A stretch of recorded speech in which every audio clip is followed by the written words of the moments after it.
Normally I don't cook on my knees like this because I don't want to get the oil splashing into my face, of course. I'd rather get it splashing into my chest. But if I stand up like this, you can't really see anything. And well, I just wanted to greet you and say hello.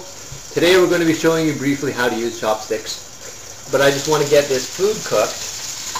And then I can show you at the table. It makes a lot more sense, a lot easier. Having some pork here. We're cooking pork.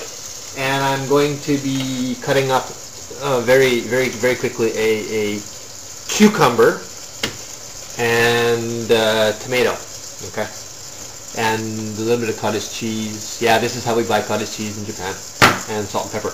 But I think most of that is done, so let's just see how the meat looks, okay? Take a quick look, and if it's done, I will be back in 2 shakes of a pig's curry cube. How does it look?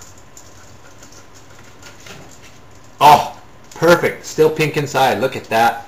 I'm going to enjoy this piece. We'll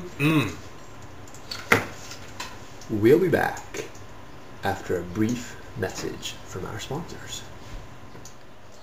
Alright, we have returned Tornado, and now we're going to show you very briefly, since we finished cooking, how to hold the chopsticks. Many people hold them different ways. Some people hold them at the ends here, some people hold them down the tips here, some people hold them in the middle. I tend to hold them what is, I was told, the traditional way, which is sort of towards the end here, like this. Okay. Now basically, as you know, there are 2 chopsticks. Ohashi. Ohashi. Ohashi. And one is held fixed down at this part of the hand, and the other one is held actually like a pencil. And this is the one that does the moving and the catching.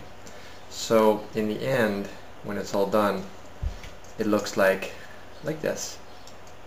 You see, this one is stationary, and this is the one that moves up and down.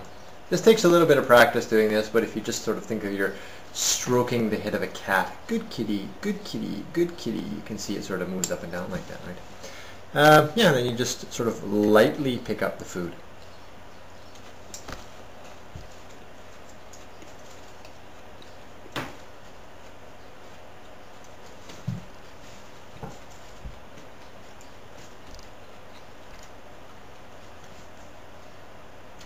Okay. Now, the first one you want to hold is the fixed one. And I'm going to rotate this a little bit like this so you can get a good view of it here. Basically, you want to catch it right here, like this. And then take your ring finger and put some pressure against it. Okay, so you're pushing up and you're squeezing here. Alright, and that fixes it. Okay, this thumb you can sort of bring over like that and hold it in there. See? So it's fixed there. It's not coming out. Then you've got these other fingers here, which is where you would be basically holding a pencil, much like this. And you know, the pencil gives you the freedom to move around and everything. Okay, and this is the light touch here. So if, for example, I were to just stop, I could easily pull it out, and I could very easily put it back in again. Okay. So you take this, you fix it there. That's okay here too. Alright. And then you take the other one and you hold it like a pencil. I like to put it right up against the nail here, because then it does sort of actually, if you can hold it here, at this part right here, it can slide around. Your finger tends to slide around. But if you sort of put it right at the fingertip here, it works. Then you hold like a pencil up here. Okay. You know, just lightly. See? Just lightly. This one doesn't move. This one's very light. And then you just stroke the kitty. See?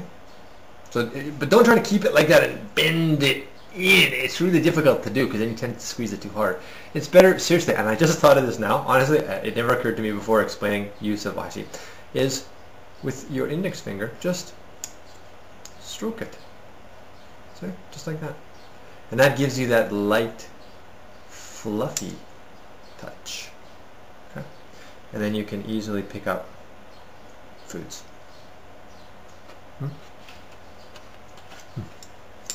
And see, and if you get the light touch just right,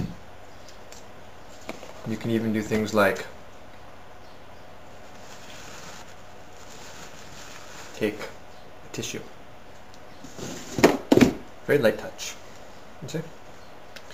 Other things, you can pick up heavier things like chopsticks. See? And other stuff. Works quite well. Pick up, you know, these kind of foods. That's good. Now we're going to show you also how to cheat. Okay, this is important because when you go to a restaurant, the main purpose is not to use the chopsticks. The main purpose is to eat. So what if you have a bad day? Well, I'll show you how to do it. Okay.